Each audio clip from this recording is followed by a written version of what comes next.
people are like, were giving me flack for, you either know your stuff or not. You too chicken. How come you don't debate Hovind or these guys? I'm like, look, I know my stuff, but I got to know my opponent. A boxer knows how to box. He doesn't just jump in the ring with anybody that comes after him. He says, okay, I'll accept your challenge. And then he watches reels of the other guy's fighting style and figures out how he fights so he can train to fight that individual. Right.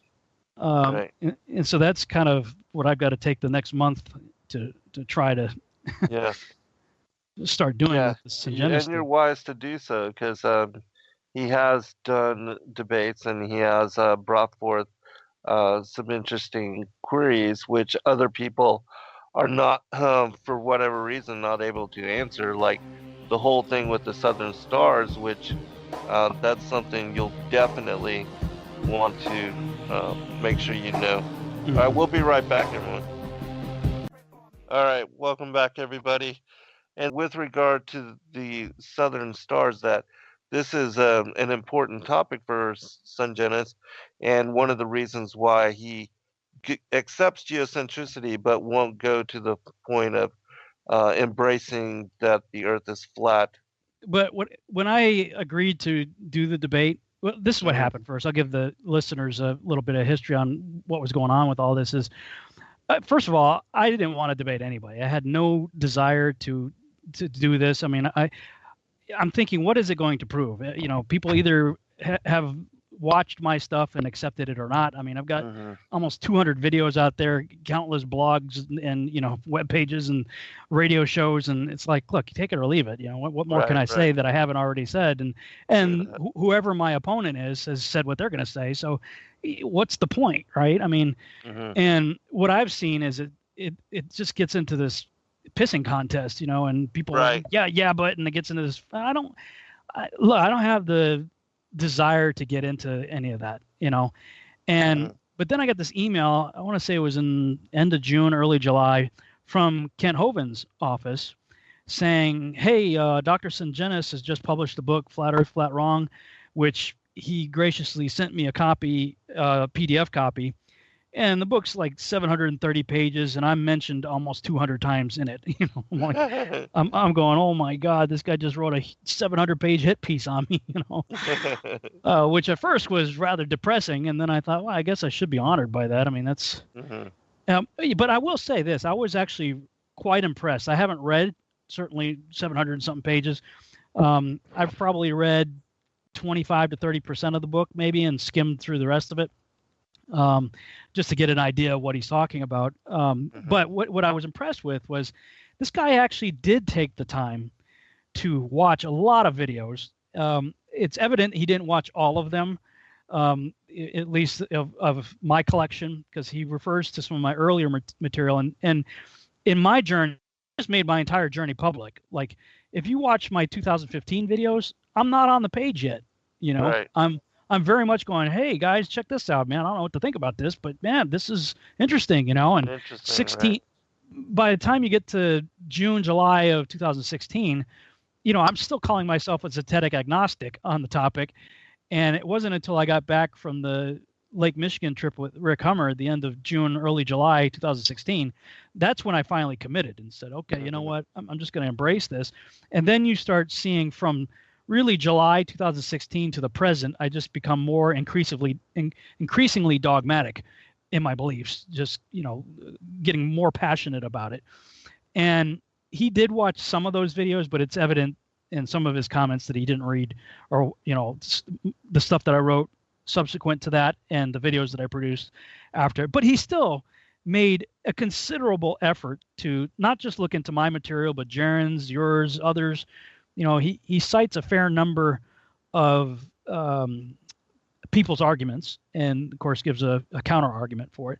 So unlike most of our detractors, I would say the vast majority, 90+% of our detractors, Sungenis actually did take the time to do some investigation before condemnation. So kudos. I highly respect him for that.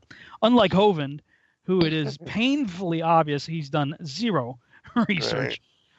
So I get this email from Kent Hovind's office saying, hey, Sungenis wants to debate you and Kent wants to host it. And I'm thinking, well, that's walking into a bee's nest if ever I've seen, I don't know about that, but I said, look, I don't have. I wrote back it was a very nice letter, and I wrote back a very cordial letter saying, listen, I respect both of these guys. I appreciate the offer. I'm gonna have to pray about it. I've got other things, that are taking priority for me right now. And then it was like a month later, Kent puts out a video saying, I'll debate anybody. And that anybody, because before that, he didn't want to debate anybody either. Mm-hmm. And that anybody somehow translated into Rob Skiba. Right. I'll debate anybody, but it was really becoming more focused on me. And I said, okay, well, maybe this is a sign that I should at least consider debating one of them. Mm-hmm. And so I wrote back after I prayed about it, and I kind of felt at peace about it. I said, look, I don't have time to prepare to debate both of you, but I am willing to debate one of you. So here's my counter proposal. Kent had like 4 bullet points that he wanted to address, and he put the Bible last. And in first place, he wanted us to send him an accurate model of what we believe first. And I'm going, look, we've had 3 years to look into this. How the heck can you expect us to have a working model? All of our models, we admit, have problems. Mm-hmm. I'm partial to the azimuthal equidistant map, but I still recognize that there are issues with it. Mm-hmm. Because it is a circle, and that's what the Bible says. So That's the one I'm going with. But look, man, you've had 2,500 years and $50 million a day going to your favorite organization for all your proofs, NASA, and you guys don't have an accurate map, and your smartest guys that you lean toward for cosmology say that they are 96% stupid and off by 10 to a factor of 120 in what they believe. So look, you guys, with 2,500 years, because you guys want to claim we've known the Earth's globe since Pythagoras, look, you don't have an accurate map or model either. So to expect that we're going to have one with no money and 3 years time to look into it, that's ridiculous. I said, look, this is what I am willing to do. You, Kent Hovind, debate Sungenis first on heliocentricity versus geocentricity in the Bible, and I'll take the winner. Now, I did that because I knew Sungenis has been trying to get a debate with Hovind since before, or at least at the time that they put out the Principle documentary. And Hovind has been dodging him for several years now. Well, when Hovind put out his requirement list, I thought, well, shoot, Sungenis can meet all of these because he's going to have the same model. So the prerequisite before Hovind would even consider debating is that send me an accurate model of what you believe, right? So like all of the prerequisites and requirements that he had listed on his demands for a debate, Sungenis perfectly matched them. So I said, hey, I wrote to Robert Sungenis. I said, hey, listen, this is what Hovind's saying. I'm of the opinion that you could easily match all of these. So why don't you submit, responses to all of Kent's, and he should have no reason or excuse not to debate you now. Right. So he did that through me, and Kent wrote back, no, not interested in debating Sungenis. So that tells me he knows he doesn't have a case. Mm-hmm. And I said it even in my counter challenges. I said, look, my prediction is, I gave him like a month deadline, is that he would either not respond or decline. And in either case, Sungenis will win by default, and then I'll debate Sungenis. And sure enough, that's basically exactly what happened. He's no, not going to do it. And so that's how the debate with Sungenis came about in the first place. Is that and listen, and I had some interaction with Kent, both by phone. I had I'll just say a not so pleasant 20-minute phone call with him, and a number of emails back and forth. That he's very, very antagonistic, and Sungenis is a lot nicer and far less antagonistic. Yes, he passionately believes his argument. Great, that's awesome. That's what you should have. Right.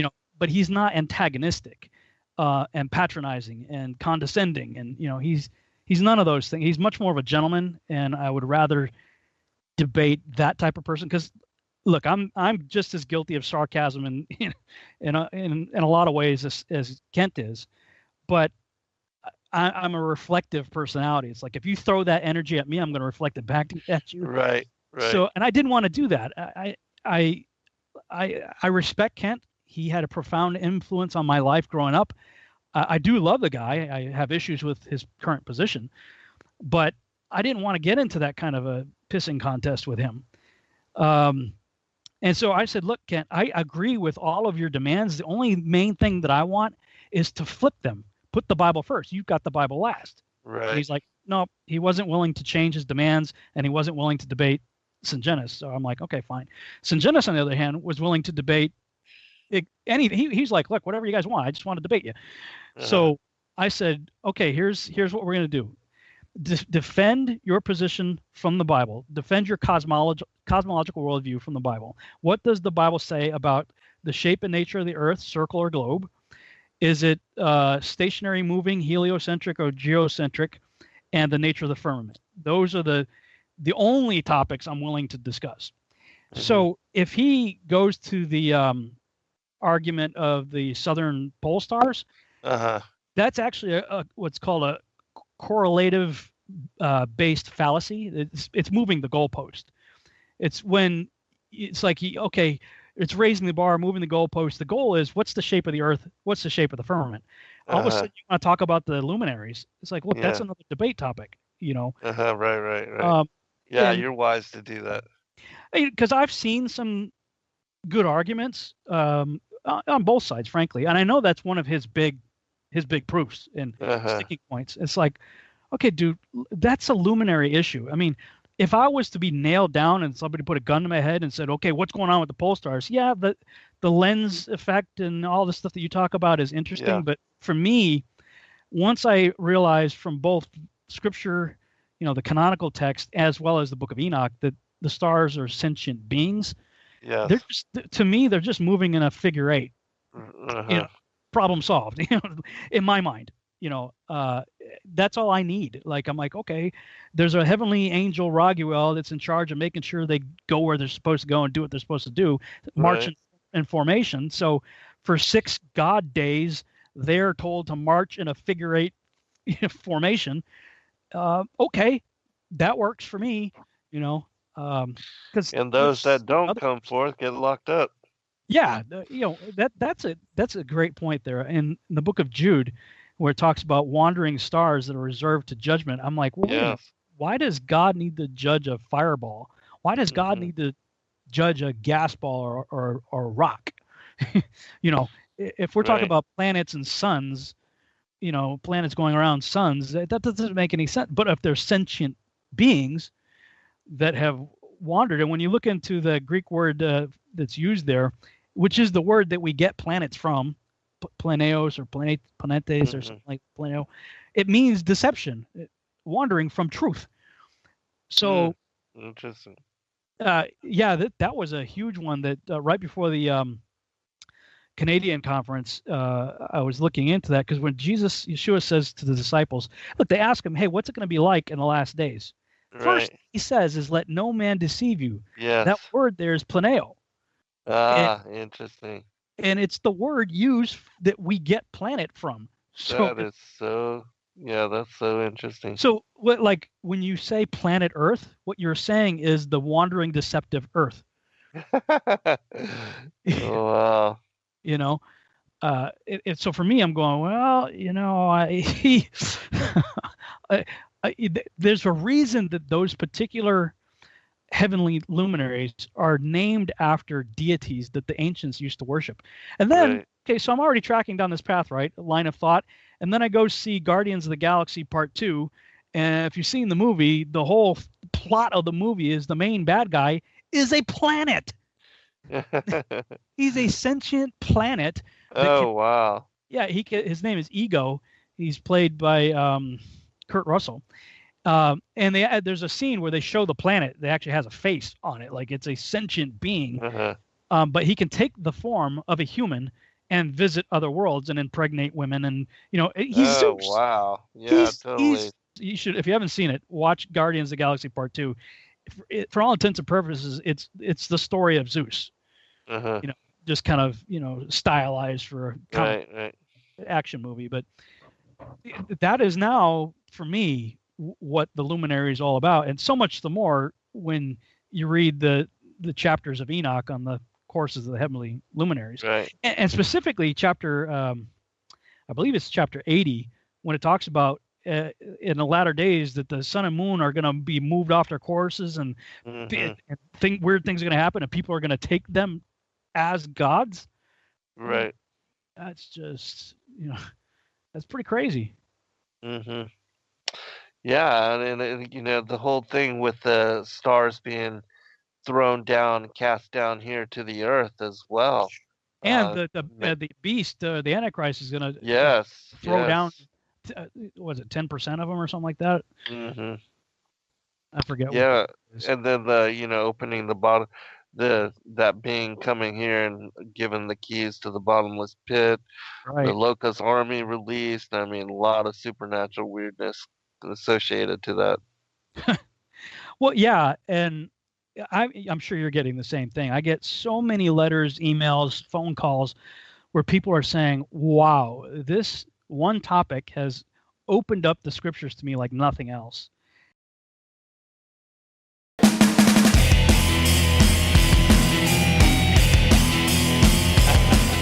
I don't know how he prepares for a debate, but from the 20 hours or so of debates that I have seen, he's well prepared for whoever he's debating. Oh, everybody's very nice around here.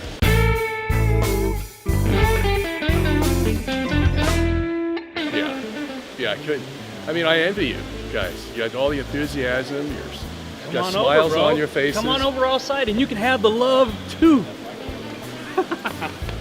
So, you get a whole new breed of hate. My last sentence was, but that's all you got.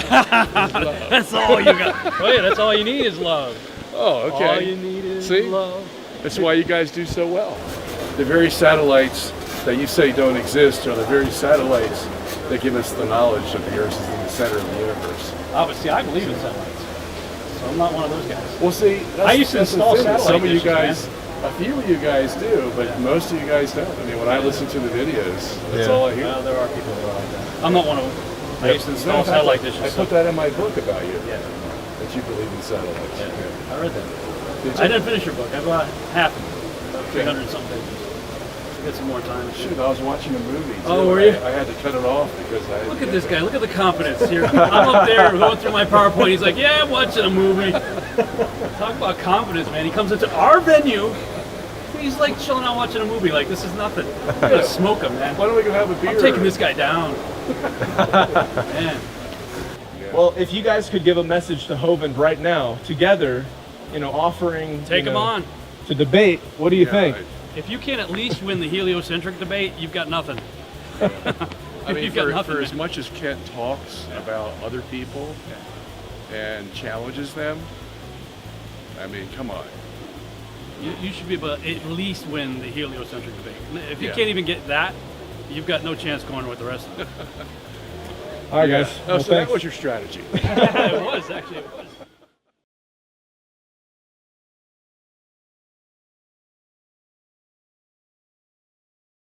An internationally recognized public speaker, radio talk show host, Amazon best-selling author, Army veteran, artist, and independent researcher. This is Rob Skiba on the left. Robert Sungenis here. He is the executive producer and creator of the movie The Principle. He's written over 40 books on theology, science, and biblical studies. All right, so here we go. I will start the timer, and you take it away from there, Rob, okay? Robert Sungenis, a proponent of geocentrism, came here to the Flat Earth International Conference in 2018 at the Crown Plaza in Denver to debate Rob Skiba. It was a great debate last night, and we had a lot of people giving their reactions after the debate. I thought that Sungenis really blew the last 15 minutes, especially because if he had even 2 or 3 really good facts to share, that would have been his opportunity because he got to go last. I mean, either you're going to take the Bible literally or you're not. It's one way or another. So, I mean, I feel like Rob Skiba took it. I was really pleased with what Rob was able to do, and I'm so proud of him for what he did last night. Well, I mean, if you think about it, you come to a flat Earth conference. Of course, everybody's leaning towards what they already believe. So for me, the debate was more to show that we as a people can share different opinion and try to find the truth, because that is the most important. In practical terms, for me, Rob Skiba make a better presentation, more organized. And in this kind of debate, you know, the people expect that you show the proof why you speak. I think Rob did amazing, especially the very last part. When he kept saying dome, I mean, if you saw it, you'll know what I'm talking about. It was thrilling. Rob was a little feisty. I thought he could have toned it down just a tiny bit. Rob, you were just wild, you were loud, but you were fun, you were passionate. But yeah, I think Rob won. I thought that the points that Rob was making, he kept bringing up the Bible, and the thing that I kept telling my wife was, the other guy keeps bringing up his book. I'm going to say Rob Skiba won, especially since he self-proclaimed it on stage, which I think is always a sign that you actually won. To me, it was obvious that Rob won. There was a debate last night? Just kidding. With Rob and Sungenis. I'm just kidding. Obviously, Rob Skiba, I believe that he made his points very concise and to the point and rooted in the scriptures, while not minimalizing any of the scriptures and discounting them or making them look ambiguous. The scriptures are clear. I call it a draw, more or less. But they both did a pretty good job, I thought. Now, during his presentation, Rob had mentioned your name several times. What's your response to the call out? Particularly, it was in rebuttal, and I was amused because I was wondering, why am I on this rebuttal? I'm not. He's rebutting me, and I'm not even on the stage. And then I came up in the summation as well. So I'm a big boy. I can take the hits. It was funny, and Rob and I have a good relationship, so I'm not upset at all. Kind of outed me a little bit though, because now people know who I am better. I'm so glad you were up. Thank you. Yeah, for sure. Rob, how did the debate go? Well, I don't know. I'll let the audience decide. I knew that he was going to bring the argument that he brought, because I've seen him on a number of other videos bring the exact same argument, and I've read half of his book. I've read a little over 300 pages of the 730 that he wrote. So I had a good idea of what he was going to, and he did. You know, he actually said everything that I anticipated, which it was surprising to me. I was really nervous because I didn't know what he was going to, like if he was going to come at me with some zingers that I wasn't prepared for. But he actually came at me with the exact line that he was toting in his book, and so that was very encouraging to me. He's a professional debater, so, you know, who had the handicap? Well, look, he's had 30 debates, professional debates, mind you. I mean, these are like real moderated professional debates. I've never done that, you know. He's got 30 years as a professional debater and has rhetoric down to a science. I barely get English right, okay? You know, for me, you know, so I was severely handicapped in my lack of experience in professional debate, but he was severely handicapped in not having the visuals. I was very satisfied, yes. I thought it was a great debate. Rob did a good job. I'm glad he covered the territory that he did, because that stuff needs to be talked about and hashed out. And I wish there had been a question period from the audience. I would have loved to have that. So I think the next time we do that, because I know a lot of people were thinking different things, you know, and we could have clarified some stuff. But all in all, yeah, it was a great debate. I loved it. In a debate where you've only got 30 minutes to present your case and you just got 15 minutes to rebuttal, I just go off the cuff from my notes, and it works out better for me that way. Who won? You be the judge.